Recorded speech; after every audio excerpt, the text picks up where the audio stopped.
حدیث نمبر 1 ایمانیات پر الدین یسر ترجمہ دین آسان ہے۔ حدیث نمبر 2 عبادات پر مفتاح الجنت الصلاۃ ترجمہ جنت کی کنجی یعنی چابی نماز ہے۔ حدیث نمبر 3 معاملات پر من وشف فلیس منا ترجمہ جو دھوکہ دے وہ مسلمانوں میں سے نہیں۔ حدیث نمبر 4 معاشرت پر السلام قبل الکلام ترجمہ بات کرنے سے پہلے سلام کرو۔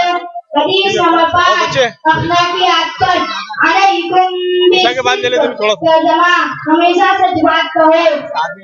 حدیث نمبر 6 ایمانیات پر ابھی بند کر دو، تو موقع ملنا چاہیے نماز کے عشاء کے بعد لے لیتے نا، آدھا گھنٹہ ایکسٹرا کر لیں گے، کوئی مسئلہ نہیں چلے گا۔ 11:30 عبادات پر الطہور شطر الایمان ترجمہ باقی آدھا ایمان ہے۔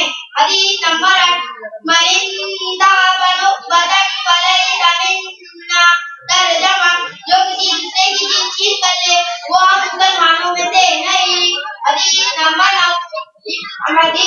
9 معاشرت پر الجنت تحت اقدام الامہات ترجمہ جنت ماؤں کے قدموں کے نیچے ہے۔ حدیث نمبر 10 اخلاقیات پر اجتنبوا الغضب ترجمہ غصے سے بچو۔ حدیث نمبر 11 ایمانیات پر اذا سألت فاسأل اللہ ترجمہ تجھے جب کچھ مانگنا ہو تو اللہ تعالیٰ سے مانگا کر۔ حدیث نمبر 12 عبادات پر افضل الاعمال عند اللہ الصلاۃ فی اول وقتها ترجمہ اللہ کے